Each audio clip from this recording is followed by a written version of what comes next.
जय श्री राधे कृष्णा। दोस्तों, आज हम श्रीमद् भागवत गीता के प्रथम अध्याय में महाभारत युद्ध अक्षेत्र में भगवान श्री कृष्ण द्वारा अर्जुन को सुनाए गए ज्ञान का वर्णन करेंगे, जिनमें जीवन और धर्म की अनमोल सीख छुपी हुई है। तो चलिए अब आरंभ करते हैं इस दिव्य यात्रा को। श्रीमद् भागवत गीता के प्रथम अध्याय का 21वां श्लोक सैन्यो उभय और मध्य प्रथम स्थापय में चत।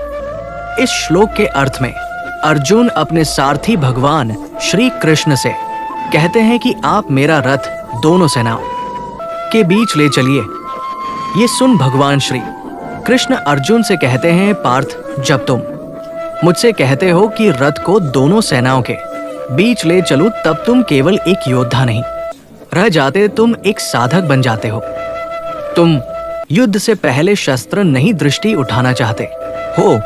ये आग्रह इस बात का संकेत है कि तुम्हारा अंतःकरण अब भी अंधे आवेग से नहीं बल्कि विवेक से चलना चाहता है। देखो पार्थ, जो व्यक्ति निर्णय लेने से पहले स्वयं को बीच में रखता है वही सत्य के सबसे निकट पहुंचता है।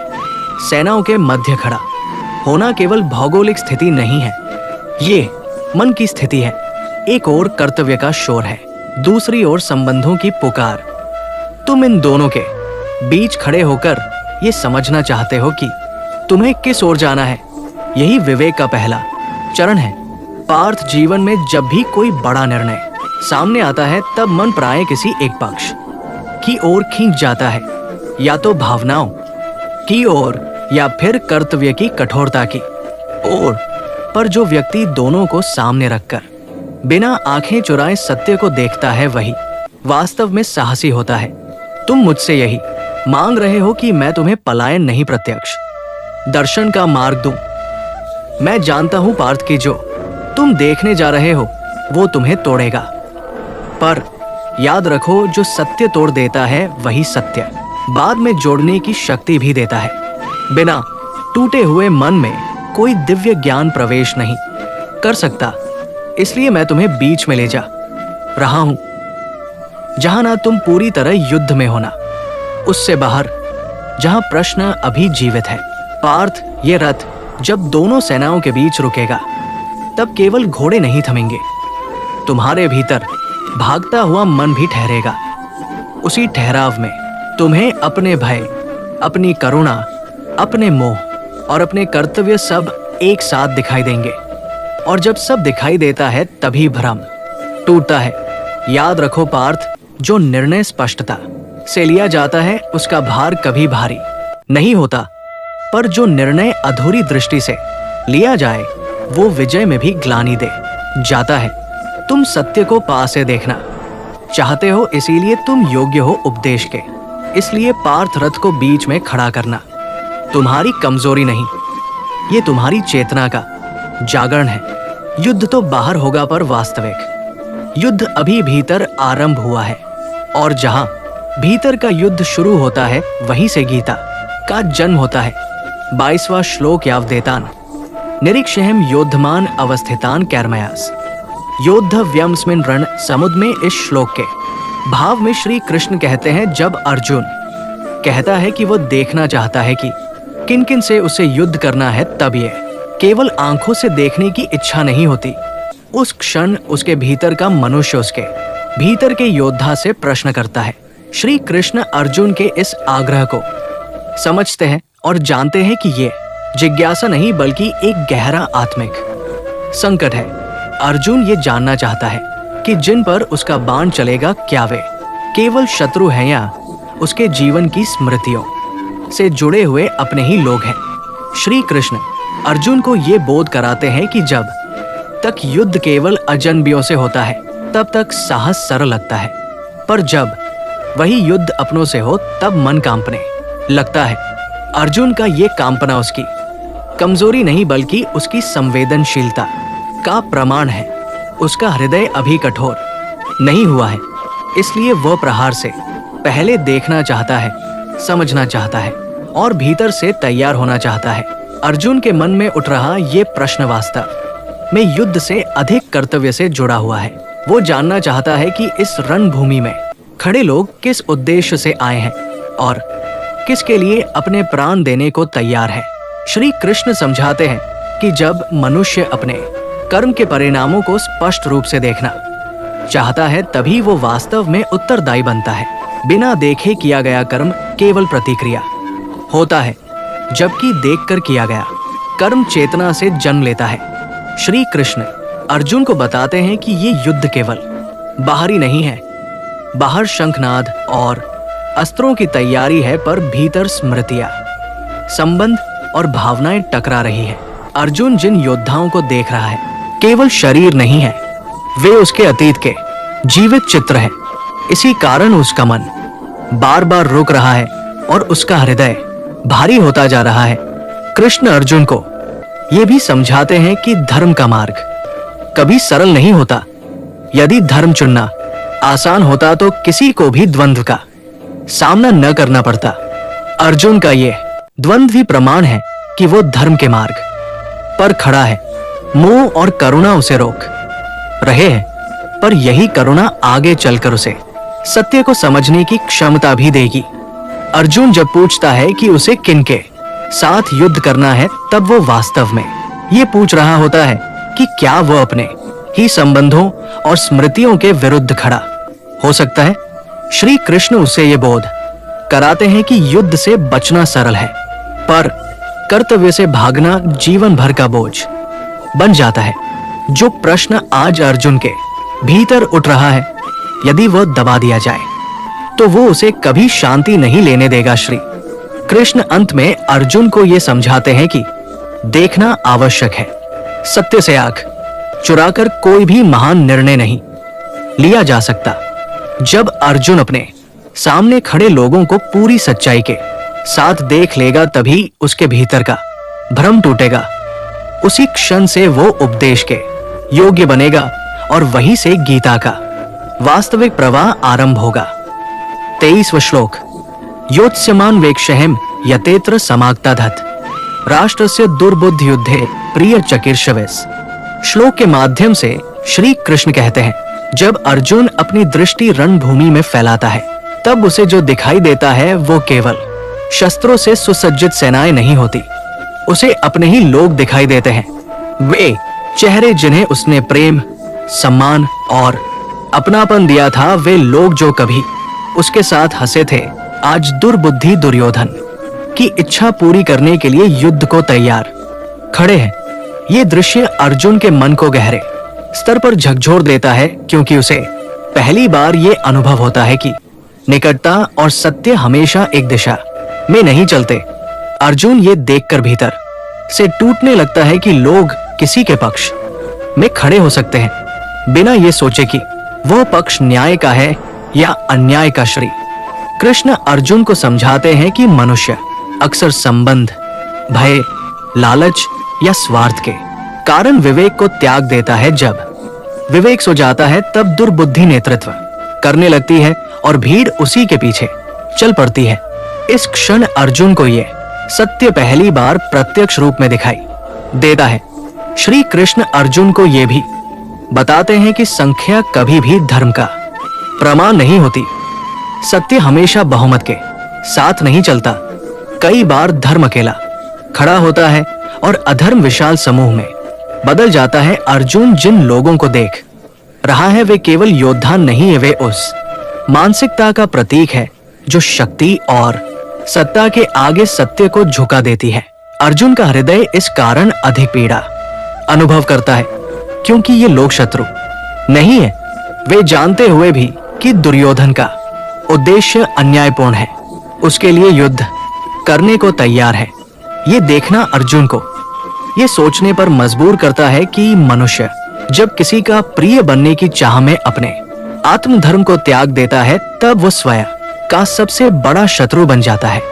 श्री कृष्ण अर्जुन को समझाते हैं कि ये युद्ध केवल बाहरी नहीं है, ये उस मानसिकता के विरुद्ध युद्ध है जो सत्य को पहचानने के बाद भी उसका साथ नहीं देती। अर्जुन के भीतर ये प्रश्न उठता है कि क्या केवल साथ खड़े होने से कोई सही हो जाता है? इसी प्रश्न के उत्तर में ये श्लोक जीवन का एक बड़ा सत्य प्रकट करता है।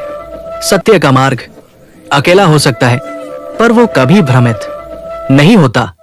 अर्जुन के मन में ये पीड़ा इसलिए और गहरी हो जाती है क्योंकि वो देखता है कि लोग दुर्योधन को प्रसन्न करने के लिए अपने प्राणों तक की आहुति देने को तैयार है। श्री कृष्ण उसे बताते हैं कि जब मनुष्य किसी व्यक्ति को नहीं बल्कि उसकी इच्छाओं को पूजने लगता है तब वो अंधकार की ओर बढ़ता है। दुर्योधन का प्रिय बनना उनके लिए धर्म से बड़ा हो गया है और यही उनकी सबसे बड़ी हार है। अंत में श्री कृष्ण अर्जुन को ये बोध कराते हैं कि इस दृश्य को देखकर विचलित होना स्वाभाविक है, पर इसी से विवेक जागृत होता है जो ये समझ लेता है कि भीड़ का मार्ग सत्य नहीं होता, वही धर्म के मार्ग पर चलने का साहस जुटा पाता है। अर्जुन का ये टूटना ही उसके भीतर उस ज्ञान का द्वार खोलता है जो आगे चलकर गीता का आधार बनेगा। 24वां श्लोक एव मुक्तो ऋषिकेशो गुआकेश भारत सैन्यो भयोर मध्य स्थापित्वा रथोत्तमम। इस श्लोक में केवल रथ को दो सेनाओं के बीच खड़ा करने की घटना नहीं है, बल्कि मनुष्य और ईश्वर के संबंध का अत्यंत सूक्ष्म और गहरा दर्शन छिपा हुआ है। श्री कृष्ण, जिन्हें यहाँ ऋषिकेश कहा गया है, इंद्रियों के स्वामी हैं, फिर भी वे अर्जुन पर अपनी इच्छा नहीं थोपते। अर्जुन ने जो कहा उसे सुनकर कृष्ण बिना किसी प्रश्न, बिना किसी उपदेश के तुरंत उसकी बात मान लेते हैं। ये दर्शाता है कि ईश्वर का स्वभाव आदेश देने वाला नहीं बल्कि मार्ग दिखाने वाला है। वे मनुष्य को परिस्थितियों के बीच खड़ा करते हैं ताकि वो स्वयं देख सके कि सत्य क्या है, भ्रम क्या है और उसका वास्तविक कर्तव्य कहाँ खड़ा है। जब श्री कृष्ण अर्जुन के रथ को दोनों सेनाओं के मध्य स्थापित करते हैं तब वो स्थान केवल भौतिक युद्ध भूमि नहीं रह जाता, वो अर्जुन के भीतर चल रहे मानसिक संघर्ष का केंद्र बन जाता है। एक ओर अपने लोग हैं, भावनाएं हैं, संबंध है और दूसरी ओर कर्तव्य, न्याय और धर्म की पुकार है। कृष्ण अर्जुन को किसी एक पक्ष की ओर झुकाकर निर्णय नहीं कराते बल्कि उसे ठीक बीच में खड़ा कर देते हैं। ये मध्य स्थिति ही विवेक की भूमि है, जहां से मनुष्य बिना अति आसक्ति और बिना भय के सत्य को देख सकता है।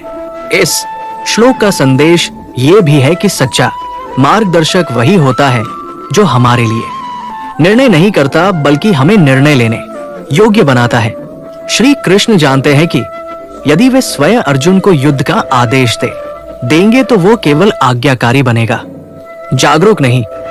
इसलिए वे उसे देखने का अवसर देते हैं, अनुभव करने का अवसर देते हैं ताकि उसका निर्णय भीतर से जन ले। यही कारण है कि गीता का उपदेश अर्जुन की जिज्ञासा और द्वंद्व से शुरू होता है, ना कि किसी थोपे हुए आदेश से। ये श्लोक हमें यह भी सिखाता है कि जीवन में जब भी हम उलझन में हो तब समाधान किसी एक छोर पर नहीं बल्कि दोनों पक्षों को स्पष्ट रूप से देखने में छिपा होता है। श्री कृष्ण की भूमिका यहाँ दीपक की तरह है जो अंधकार हटाता है, पर रास्ते पर चलना अर्जुन को स्वयं करना है। ईश्वर सहायता करते हैं, दिशा दिखाते हैं, पर कर्म और निर्णय मनुष्य के विवेक पर छोड़ देते हैं।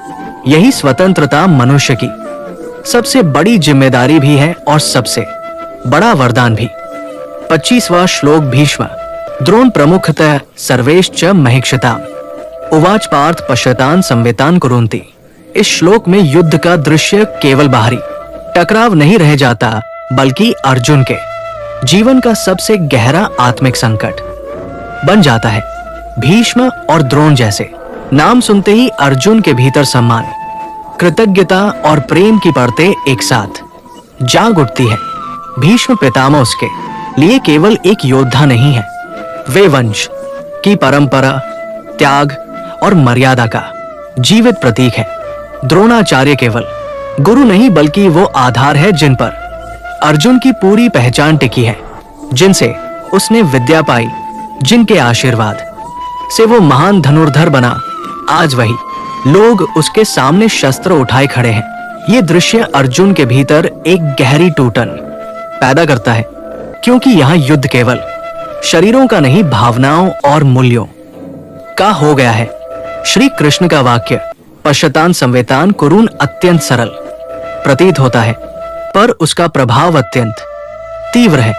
कृष्ण अर्जुन से ये नहीं कहते कि युद्ध करो या धर्म के लिए मारो। वे केवल कहते हैं देखो ये देखना पलायन से रोकने वाला है। जब तक मनुष्य देखता नहीं तब तक वो भ्रम में जी सकता है, स्वयं को झूठ ही सांत्वना दे सकता है। लेकिन जैसे ही सत्य आंखों के सामने खड़ा हो जाता है तब आत्मा कांप उठती है। कृष्ण अर्जुन को उसी क्षण से रूबरू कराते हैं जहां से उसके भीतर का द्वंद्व पूरी तरह जाग जाए। ये क्षण अर्जुन के हृदय पर वज्र की तरह गिरता है, क्योंकि अब वह ये नहीं कह सकता कि ये केवल कौरवों और पांडवों का युद्ध है। कृष्ण कुरु शब्द का प्रयोग करते हैं जो अर्जुन को ये याद दिलाता है कि दोनों पक्ष एक ही परंपरा, एक ही रक्त और एक ही इतिहास से जुड़े हैं।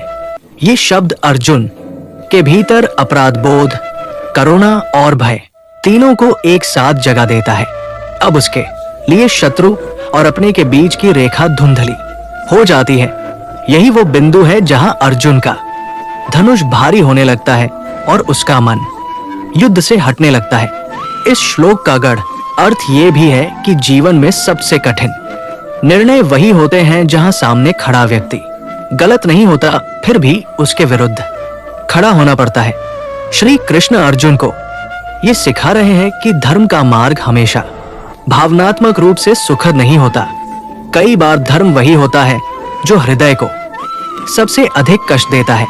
सत्य के सामने खड़े होने का साहस हर किसी में नहीं होता, क्योंकि सत्य बहाने छीन लेता है और आत्मा को नग्न कर देता है। श्री कृष्ण यहाँ करुणा और कठोरता दोनों का संतुलन है। वे अर्जुन की पीड़ा को जानते हैं पर उसे उससे बचाते नहीं। वे जानते हैं कि यदि अर्जुन इस दृश्य को ना देखे, यदि वह इस पीड़ा से ना गुजरे तो उसका निर्णय खोखला रहेगा। इसलिए कृष्ण उसे उसी स्थान पर रोक देते हैं जहां उसका अंतर्मन जागे, टूटे और फिर नया बने। यही टूटन आगे चलकर गीता के उपदेश का आधार बनती है। ये श्लोक आज के जीवन में भी उतना ही प्रासंगिक है। जब हम अपने निर्णयों से बचने की कोशिश करते हैं तब जीवन स्वयं हमें वही दृश्य दिखा देता है जिससे हम भाग रहे होते हैं। तब श्री कृष्ण की वाणी की तरह कोई स्थिति हमें कहती है, देखो यही तुम्हारा सत्य है। उस क्षण के बाद पलायन संभव नहीं रहता। या तो हम टूट जाते हैं या भीतर से मजबूत होकर उठते हैं। अर्जुन के लिए ये क्षण उसी परिवर्तन की शुरुआत है जहां एक योद्धा अपने भीतर के भय से टकराकर धीरे धीरे एक जागरूक कर्म योगी बनने की ओर बढ़ता है। 26वां श्लोक तत्पश्चात स्थितान पार्थ पितारत पितामहन आचार्यन मातुलान भ्रातर आरण पुत्र आन पौत्रान सखी। तथा इस श्लोक में अर्जुन की दृष्टि केवल युद्ध भूमि पर खड़े सैनिकों तक सीमित नहीं रहती, बल्कि वह अपने पूरे जीवन को एक साथ देख लेने जैसी स्थिति में पहुंच जाता है। जहां जहां उसकी आग जाती है वहां उसे शस्त्रधारी योद्धा नहीं बल्कि अपने ही लोग दिखाई देते हैं। पिता समान आदरणीय, पितामह जैसे स्नेहिल स्तंभ आचार्य जिनसे उसने जीवन की दिशा पाई, मातुल जिनसे अपनापन जुड़ा है भाई, जिनके साथ उसने हंसना रोना सीखा, पुत्र और पौत्र जिनमें भविष्य की आशाएं बसती है, और मित्र जिनके साथ उसने संघर्ष और सहारा दोनों साझा किए हैं। ये दृश्य अर्जुन के लिए वर्तमान का नहीं बल्कि स्मृतियों का महासंगम बन जाता है, जहां हर चेहरा उसके हृदय को एक साथ छू लेता है। इस क्षण अर्जुन का मन योद्धा का नहीं मनुष्य का मन बन जाता है। उसके भीतर करुणा का ऐसा सागर उमड़ता है जो तर्क और रणनीति दोनों को बहा ले जाने लगता है। युद्ध का शोर अब भी शुरू भी नहीं हुआ है, लेकिन उसके भीतर भावनाओं का युद्ध अपने चरम पर पहुंच चुका है। वो सोचने लगता है कि जिन हाथों को उसने कभी सम्मान से छुआ था उन्हीं पर शस्त्र कैसे उठाए, जिन चेहरों को देखकर कभी सुरक्षा और अपनापन महसूस हुआ, आज उन्हीं पर बाण चलाने का विचार उसकी आत्मा को कंपा देता है। ये करुणा कमजोर ही नहीं बल्कि मनुष्य होने का सबसे सच्चा प्रमाण बनकर सामने आती है। ये श्लोक ये भी दर्शाता है कि युद्ध या संघर्ष से पहले मानव हृदय स्वाभाविक रूप से संबंधों को याद करता है, सिद्धांतों को नहीं। धर्म, राजनीति या विजय की बातें बाद में आती है, पहले स्मृतियां बोलती है।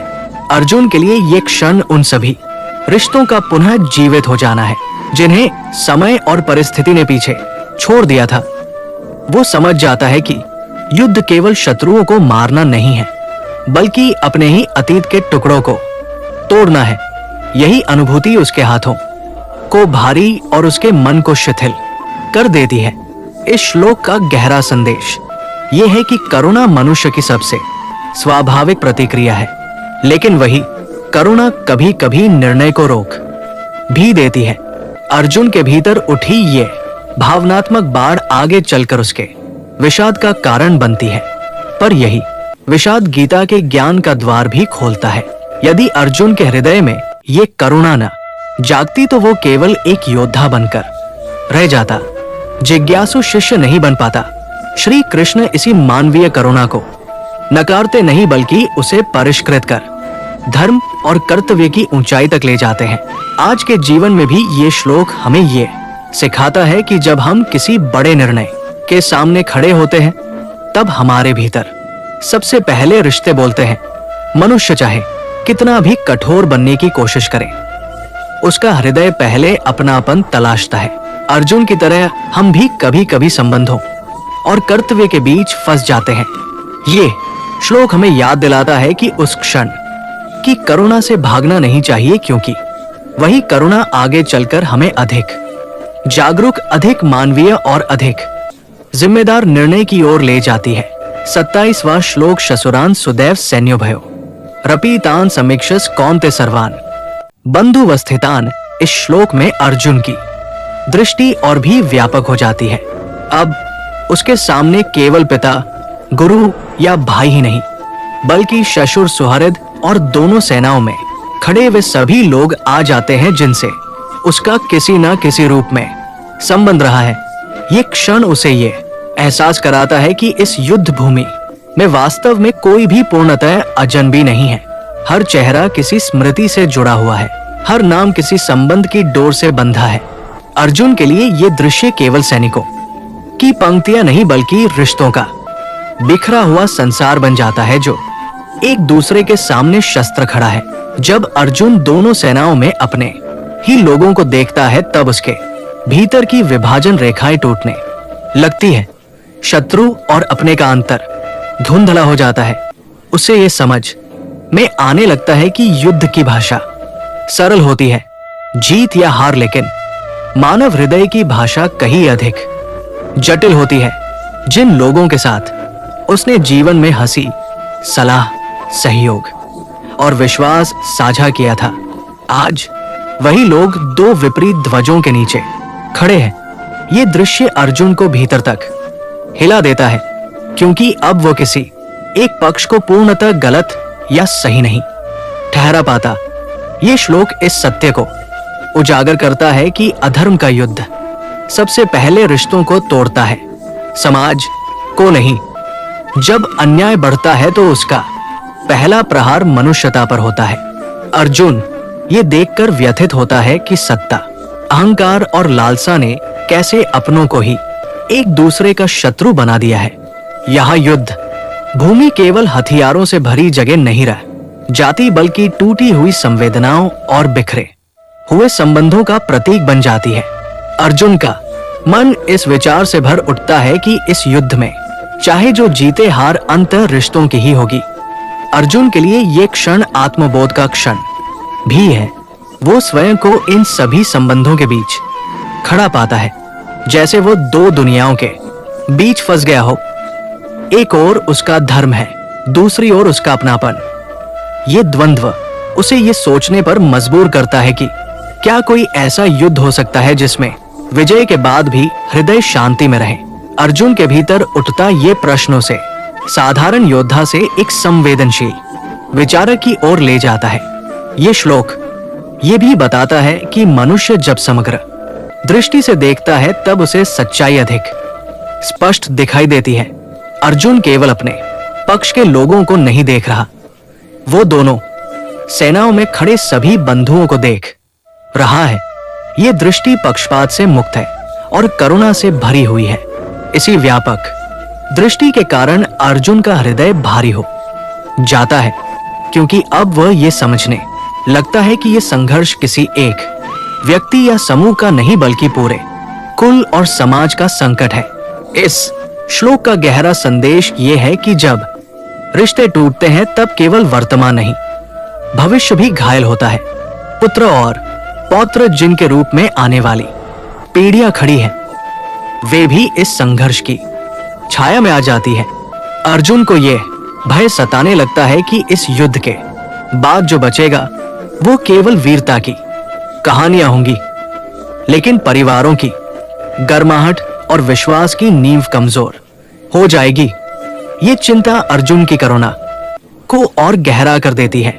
आज के संदर्भ में ये श्लोक हमें ये याद दिलाता है कि जब संघर्ष अधर्म की दिशा में बढ़ता है तो उसकी सबसे बड़ी कीमत रिश्तों को चुकानी पड़ती है।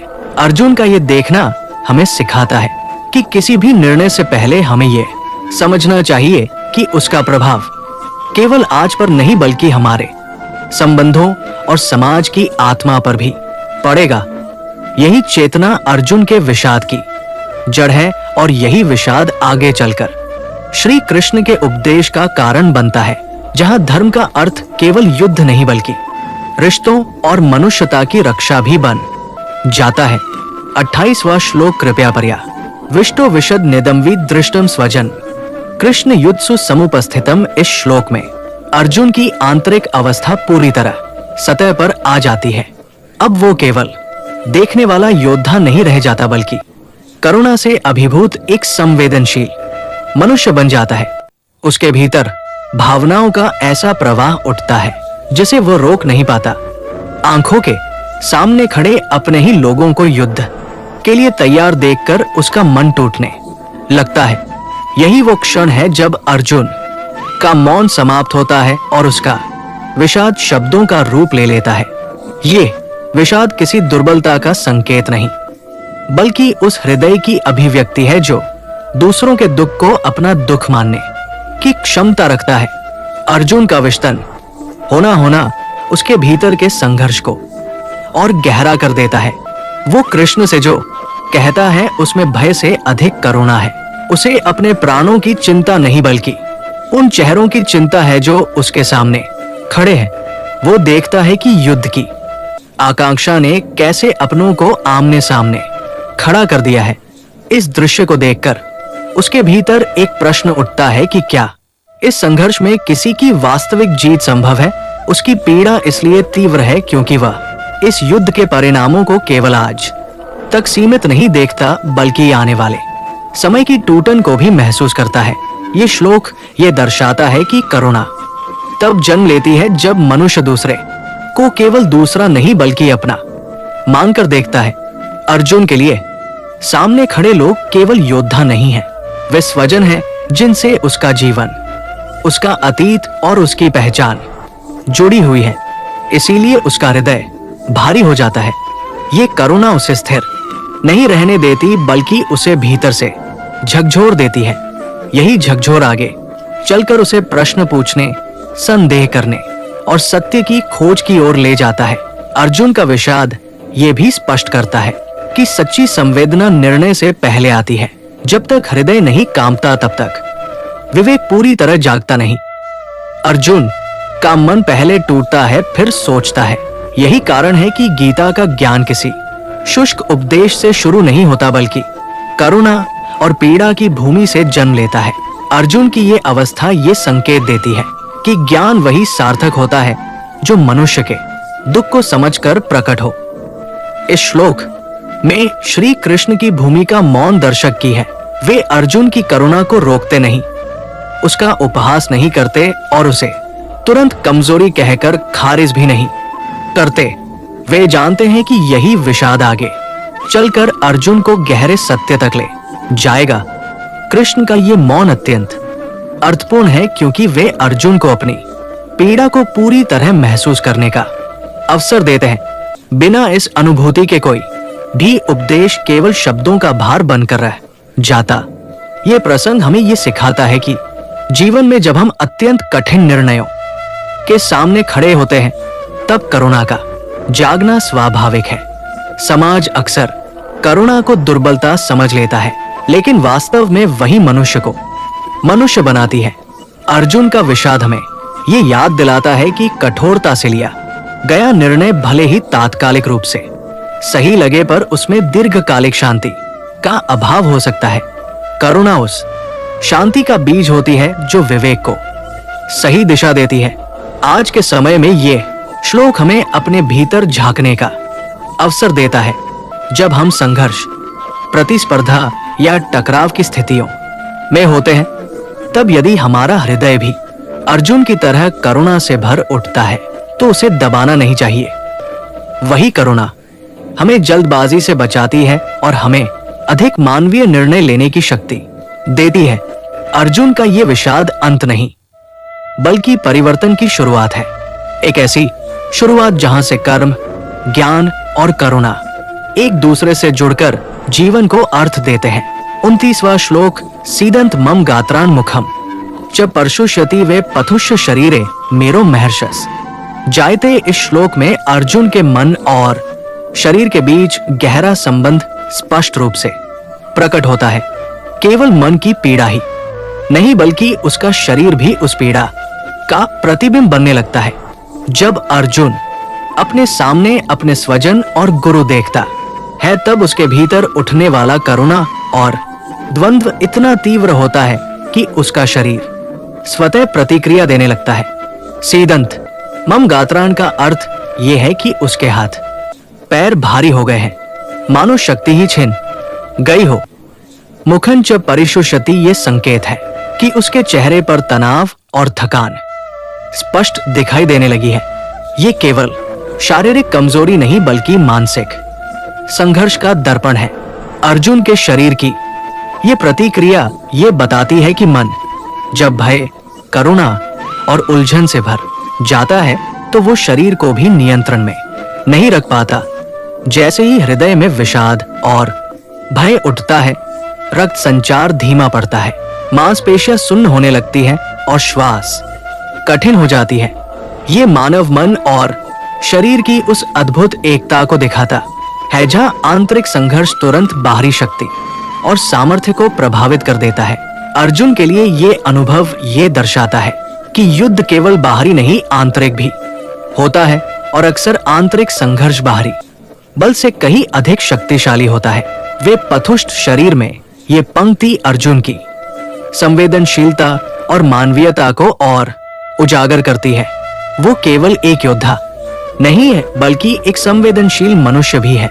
रोम हर्षस जायते ये स्पष्ट करता है कि अर्जुन के भीतर जो भावनाएं उठ रही है, वे केवल मानसिक नहीं है, वे पूरी तरह शरीर में प्रकट हो रही है। ये अनुभव हमें ये सिखाता है कि मानव मन और शरीर गहरे स्तर पर जुड़े हुए हैं। आंतरिक द्वंद्व यदि अनियंत्रित रह जाए, तो बाहरी शक्ति और सामर्थ्य पर भी उसका असर पड़ता है। ये श्लोक ये भी संकेत देता है कि वीरता केवल शारीरिक क्षमता में नहीं, बल्कि मानसिक संतुलन और साहस में निहित होती है। अर्जुन के हाथ पांव का भारी होना और चेहरा सूख जाना ये दिखाता है कि मानसिक अस्थिरता बाहरी प्रदर्शन को बाधित कर सकती है। ये अवस्था किसी भी व्यक्ति के जीवन में तब आती है जब वो नैतिक, भावनात्मक और संबंधों के संघर्ष से गुजरता है। इस श्लोक में श्री कृष्ण की भूमिका सूक्ष्म है। वे अर्जुन के इस शारीरिक और मानसिक टूटने को देखकर उसका मार्गदर्शन करने वाले हैं। उनका उपदेश इस क्षण में इसलिए महत्वपूर्ण है क्योंकि ये अर्जुन को दिखाता है कि केवल बाहरी शक्ति से नहीं, बल्कि आंतरिक संतुलन से ही कठिन परिस्थितियों का सामना किया जा सकता है। शरीर का प्रतिक्रिया देना और मन का विचलित होना सामान्य मानव अनुभव है, जिसे पहचानना और उसे संभालना ही सच्ची शक्ति है। आज के जीवन में ये श्लोक हमें याद दिलाता है कि जब हम अत्यधिक दबाव, तनाव या भावनात्मक द्वंद्व में होते हैं, तब शरीर भी उसी का प्रभाव दिखाने लगता है। इसीलिए आंतरिक संतुलन आत्मनिरीक्षण और मानसिक प्रशिक्षण आवश्यक है। अर्जुन की इस स्थिति से यह स्पष्ट होता है कि आंतरिक संघर्ष को समझे बिना बाहरी परिस्थितियों पर विजय पाना असंभव है। यही कारण है कि गीता में आगे का उपदेश केवल युद्ध या रणनीति नहीं बल्कि मन और शरीर के समन्वय और संतुलन की कला पर आधारित है। 30वां श्लोक गांडीव शंस्ते हस्तात्व परिद्यते न च शको व्यवस्थात भ्रमति व च में मन। इस श्लोक में अर्जुन की मानसिक और भावनात्मक स्थिति चरम पर पहुंच चुकी है। गांडीव शंस्ते हस्तात् से यह स्पष्ट होता है कि उसका हाथ स्थिर नहीं रह पा रहा। उसका धनुष जो युद्ध में उसकी शक्ति और सामर्थ्य का प्रतीक है, उसके हाथ से लुढ़कने लगता है।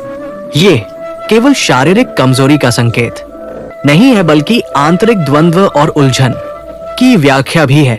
अर्जुन के लिए यह क्षण बेहद संवेदनशील है क्योंकि उसने जीवन भर अपने कौशल और आत्मविश्वास पर भरोसा रखा था और अब वही भरोसा खुद ही हिलने लगता है।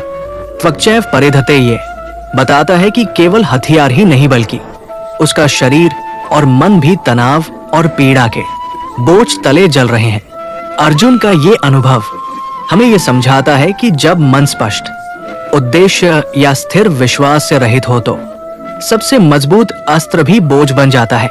गांडीव केवल एक शस्त्र नहीं बल्कि अर्जुन की योग्यता, साहस और आत्मविश्वास का प्रतीक है। जब मन संकोच और द्वंद्व से घिरा होता है तब वही प्रतीकात्मक शक्ति भी उसे स्थिर रखने में असमर्थ हो जाती है। न शक्नो व्यवस्था तू ये दर्शाता है कि अर्जुन न केवल हाथ से धनुष छोड़ने की स्थिति में है बल्कि स्थिर खड़े रहने की क्षमता भी खो बैठा है। उसका मन और शरीर दोनों ही उसके ऊपर से नियंत्रण खो चुके हैं। ये स्थिति हमें ये सिखाती है कि मानव का बाहरी सामर्थ्य केवल आंतरिक संतुलन पर आधारित होता है। जब विश्वास, उद्देश्य और स्पष्टता कमजोर पड़ते हैं तब भले ही कोई व्यक्ति शारीरिक रूप से सक्षम क्यों ना हो, उसकी शक्ति असफल हो जाती है। भ्रमतीव च में मन ये भाव अर्जुन के मानसिक अस्थिरता और द्वंद्व को गहराई से दिखाता है। उसका मन लगातार उठापटक कर रहा है, सोच और भावनाएं मिश्रित हो चुकी हैं। वह ये सोचता है कि क्या सही कर रहा है, क्या गलत हो जाएगा और अपने संबंधियों के सामने हथियार उठाना उचित है या नहीं। इस मानसिक उथल पुथल का असर तुरंत शारीरिक प्रतिक्रियाओं में प्रकट होता है जिससे उसका हाथ कांपता है और गांडीव स्थिर नहीं रहता। अर्जुन की ये स्थिति मानव मन की स्वाभाविक प्रतिक्रिया को दर्शाती है। कठिन निर्णय और भावनात्मक द्वंद्व केवल मानसिक तनाव नहीं पैदा करते बल्कि शरीर पर भी गहरा प्रभाव डालते हैं। यही कारण है कि महान योद्धा या सक्षम व्यक्ति भी कभी-कभी अपने सबसे मजबूत अस्त्र और कौशल के बावजूद असहाय महसूस कर सकते हैं। इस श्लोक से स्पष्ट होता है कि आंतरिक शक्ति और स्थिरता बाहरी शक्ति से कहीं अधिक महत्वपूर्ण है। आज के जीवन में भी ये श्लोक अत्यंत प्रासंगिक है। जब हम जीवन में कठिन निर्णयों या चुनौतीपूर्ण परिस्थितियों का सामना करते हैं तब स्पष्ट उद्देश्य और आंतरिक विश्वास ही हमारे गांडीव को स्थिर बनाए रखते हैं। बिना स्पष्ट उद्देश्य के भले ही हमारे पास संसाधन और सामर्थ्य हो, वे हमारे लिए बोझ बन सकते हैं। अर्जुन की ये अस्थिरता हमें ये सिखाती है कि आंतरिक संतुलन, दृढ़ संकल्प और मानसिक स्थिरता ही वास्तविक शक्ति है जो किसी भी चुनौती का सामना करने में सक्षम बनाती है। साथियों, हमें उम्मीद है श्रीमद् भागवत गीता की ये सीरीज आपको पसंद आई होगी और भागवत गीता के ये उपदेश आपको एक सकारात्मक दिशा की ओर ले जा रहे हैं। श्रीमद् भागवत गीता के सभी अध्यायों को सुनने के लिए हमारे चैनल SPA मोटिवेशनल वर्ल्ड्स को सब्सक्राइब अवश्य कर ले। जय श्री कृष्णा दोस्तों।